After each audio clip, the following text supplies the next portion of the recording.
وعلمه البيان والصلاة والسلام على رسوله سيد الإنس والجان وعلى آله وأصحابه ذوي الخير والإحسان أما بعد فأعوذ بالله من الشيطان الرجيم بسم الله الرحمن الرحيم اليوم أكملت لكم دينكم وأتممت عليكم نعمتي ورضيت لكم الإسلام دينا صدق الله مولانا العظيم۔ بارگاہ رسالت محاب صلی اللہ تعالی علیہ وسلم میں ایک بار محبتوں کے ساتھ درود پاک کا ہدیہ پیش کریں۔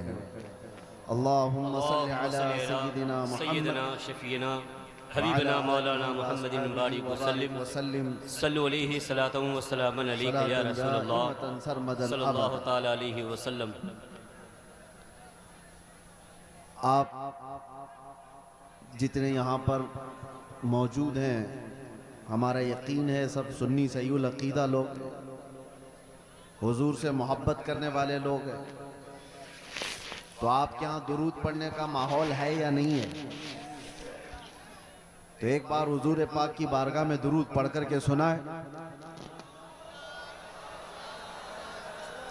اللہم صلی علی سیدنا محمد حبیبنا مولانا محمد مبارک وسلم صلو علیہ صلاۃ و سلام علیک یا رسول اللہ صلی اللہ تعالی علیہ وسلم۔ سرمدن ابدا۔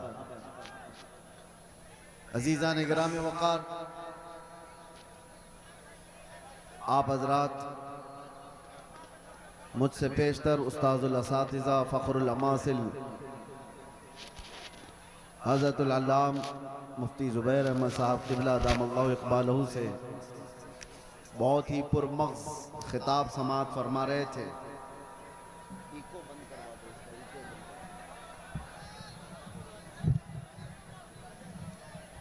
وہ مائک والے بھائی ایکو کی آواز کم کر کے ساؤنڈ کھول سکتے ہیں۔ آپ حضرات اکل حلال کے سلسلے میں سماعت کر رہے تھے۔ مسلمان وہی ہے جو حلال کھاتا ہے،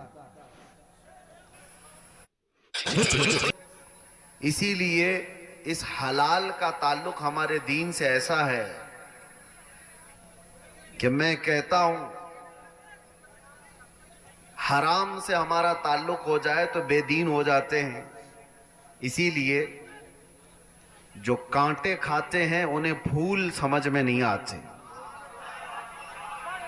جو کانٹے کھاتے ہیں انہیں پھول سمجھ میں نہیں آتے، اور جو حرامی ہوتے ہیں انہیں میرے رسول سمجھ میں نہیں آتے۔ واہ،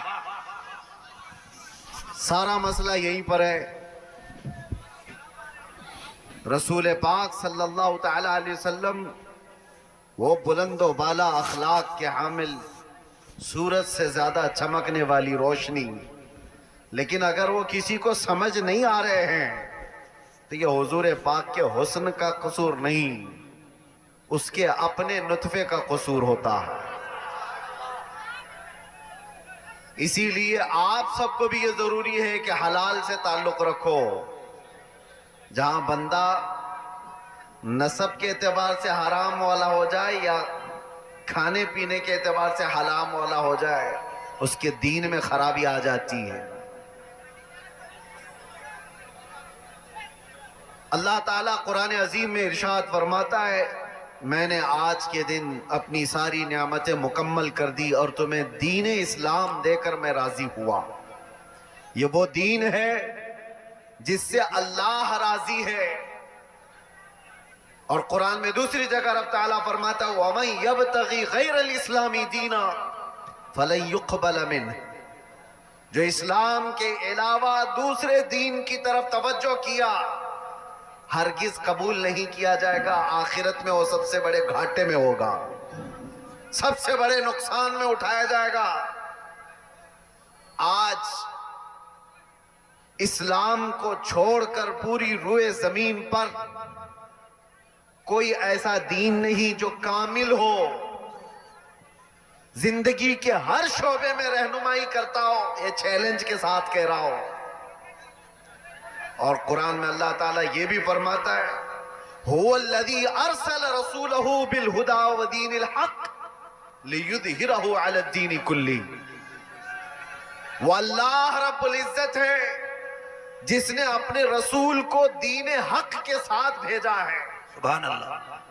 یہ دین حق ہے، اس لیے بھیجا ہے کہ یہ دین پوری دنیا پر غالب آ کر رہے گا. واہ. وَلَوْ كَرِهَ الْمُشْرِكُونَ، اگرچہ مشرکوں کو یہ پسند نہ ہو، اگرچہ کافر اس بات کو پسند نہ کرتے ہو، لیکن یہ دین غالب آ کر رہے گا. لوگ آج نروس ہیں. اگر پورے خطاب میں یہی ساری چیزیں چلتی رہی تو ہم بھی بیٹھ جائیں.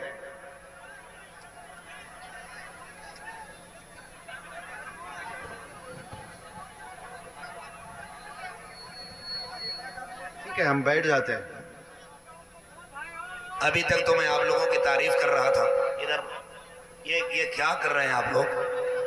میں نے کہا کہ اگر آدھا گھنٹہ جو جس حال میں ہے اسی حال میں رہے گا تو کیا بگڑے گا آپ کا؟ بھائی خدا کے واسطے آواز بند کرو بھائی. اگر سننا ہے تو ذرا محبت کے ساتھ اپنی جگہ پہ کھڑے رہیے. جو جیسے ہے جس حال میں ہے اسی حال میں کھڑے رہیے. سمجھ رہے ہیں؟ آپ کو بھی جیسا بیٹھنا ہے ویسے ہی بیٹھ کے دیکھیے بھائی جان. ہم لوگ اتر جائیں. سب کو ہٹا رہے ہیں آپ. آواز نہ کیجئے، آواز نہ کیجئے. ایک مرتبہ سب لوگ پورا مجمع اسٹیج سے لے کر وہاں تک ہاتھ اٹھا کر بولے لبیک یا رسول اللہ. اب اس کے علاوہ کوئی آواز کہیں سے نہیں نکلے گی، صرف حضرت کی تقریر ہوگی. لبیک یا رسول اللہ، نعرہ حیدری.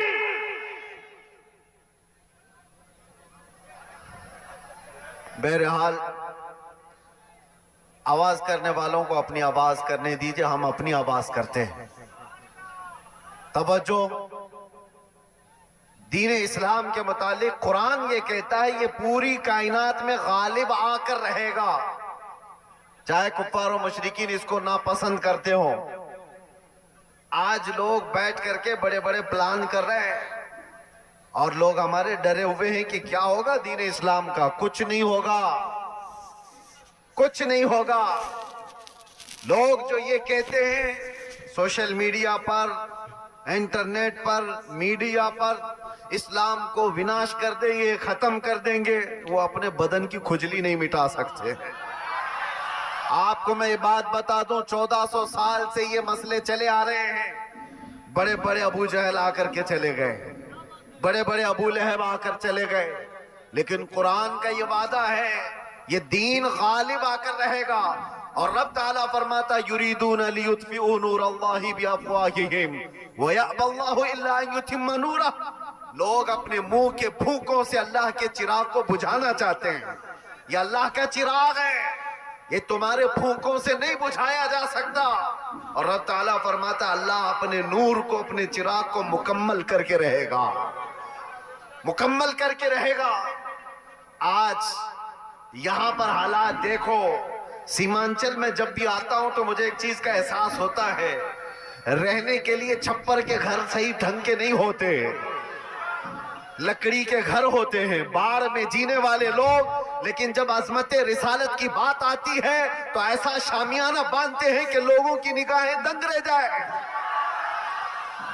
یہ سارا نظام یہ غریبوں کا بنایا ہوا ہے. میں جس علاقے سے بھی گزرتے آیا، ابھی میں جس طرح سے گاڑی میں بیٹھ کر، ارے صحیح ڈھنگ کی سڑکیں نہیں، نیتاؤں نے تو سب کھا لیا ہے، سب کچھ کھا چکے ہیں اور کچھ نہ دیا سیمانچل کو. اس کے باوجود سیمانچل کی اس نوجوان طبقے کے پاس اگر کچھ بات باقی رہ گئی ہے تو وہ عشق رسول کی دولت باقی ہے. میں یہاں آنا ہی نہیں چاہتا تھا، کئی دنوں تک تاریخ کو میں بار بار ملتوی کرتا رہا. یہ کیسر صاحب رو دھو کر کے لے کر کے آئے. میں یہ سوچتا کس لیے جلسے کر رہے ہو، کس لیے پروگرام کر رہے ہو، بیانات تو آپ یوٹیوب سے سن ہی لیتے ہو. کہا نہیں، آپ چل کر کے دیکھیں ہمارے علاقے کے لوگ محبت مصطفیٰ صلی اللہ علیہ وسلم میں. میں نے کہا جنوری کی ٹھنڈیاں ہیں اور کون آئے گا اتنی ٹھنڈی راتوں میں. اندر آنے کے بعد پتہ چلا یہاں تو 50 ڈگری گرمی چل رہی ہے. یہ محبت مصطفیٰ صلی اللہ تعالیٰ علیہ وسلم کا نظام. دین اسلام سے وابستگی آج بھی پیسہ نہیں چاہتی ہے. یہ مالداروں کا نظام چلایا ہوا دین نہیں ہے. میرے آقا صلی اللہ تعالیٰ علیہ وسلم نے سچ فرمایا تھا, بدأ الاسلام غریبا وسیعود غریبا. اسلام غریبوں سے شروع ہوا تھا, اجنبیوں سے شروع ہوا تھا, اور غریبوں میں ہی ختم ہو جائے گا, اجنبیوں میں آ کر ختم ہو جائے گا. آج یہ سارے حالات دیکھ کر دنیا دنگ ہے کہ ان کے پاس کھانے پینے کو ڈھنگ سے کوئی چیزیں نہیں ہوتی, لیکن دین اسلام کی بات آتی ہے تو یہ اپنی حیثیت سے بڑھ کر کے سجا دیتے. ہمارے گھر ڈھنگ کے نہیں ہیں, لیکن اللہ کا گھر دیکھو تو سب سے بلند و بالا نظر آئے. کئی لوگوں کی آنکھوں میں گڑنے والے چبھنے والے مینار سڑکوں سے گزرے, مسلمان پائی پائی جمع کر کے یہ ساری چیزیں کرتا ہے. عزیزان گرامی وقار, لوگوں کو اگر آج ڈپارٹمنٹ کا, حکومت کا, سیاست کا پیسہ جن کو ملا ہے, اور وہ آج بلند بانگ دعوے کر رہے ہیں کہ ہم نے وہ کر دیا یہ کر دیا, یہ غریب مسلمان وہ ہے جن کو کوئی نہیں پوچھتا سیاسی اعتبار سے اور کسی بھی اعتبار سے. لیکن جو کچھ بھی ہمارے پاس آج موجود ہے وہ صرف اور صرف فضل الہی سے ہے. اگر رب تبارک و تعالی اس دین کا حامی و ناصر اور مددگار نہ ہوتا تو یہ درندے تو کب کے چبا چکے ہوتے. جن کے پاس لاکھوں کی شاخائیں ہیں, چڈی پہننے والے, لاٹھی ڈنڈے کی تربیت لینے والے جتنے لوگ ہیں, وہ تو سب ان غربا اور مساکین کو کھا گئے ہوتے. ایک بات یاد رکھو, لوگ آج بھی ڈرے سہمے ہوئے کہتے ہیں ہم تو مائنریٹی میں ہیں, قلت میں ہیں, یہاں ہماری تعداد بہت کم ہے, یہاں ہماری تعداد بہت کم ہے, مصلحت کے ساتھ جینا ہے, یقیناً مصلحت اور حکمت کے ساتھ جینا ہے. اور میں آپ سے کہتا ہوں, اور اگر کوئی ہمارے برادران وطن سن رہے ہیں تو ان سے بھی یہ میں کہتا ہوں, حکومت کے اوپر سے لے کر نیچے تک کے عہدے سب تمہارے, ڈپارٹمنٹ میں 80% سارے لوگ تمہارے, سب کچھ ہے. یہ جو چھوٹی سی تعداد ہے, یہ ایک چھوٹی سی قلت ہے, دین اسلام سے وابستہ ہے. اس کو ساری دنیا اور یہ ساری بڑی طاقتیں مل کر کے مٹا کیوں نہیں پاتی؟ 24 گھنٹے میڈیا بھونکتا رہتا ہے, اور مٹا کیوں نہیں دیتے برسوں سے؟ کان کھول کر کے سن لو, سارے دجال مل کر کے بیٹھ کر کے اپنی طاقت کا استعمال کریں تب بھی ہمیں نہیں مٹایا جا سکتا. اقبال نے کہا یونان و مصر و روما سب مٹ گئے جہاں سے, باقی مگر ہے اب تک نام و نشاں ہمارا, کچھ بات تو ہے کہ مٹتی نہیں ہستی ہماری. صدیوں رہا ہے دشمن دور زماں ہمارا, توحید کی امانت سینوں میں ہے ہمارے, آسان نہیں مٹانا نام و نشاں ہمارا.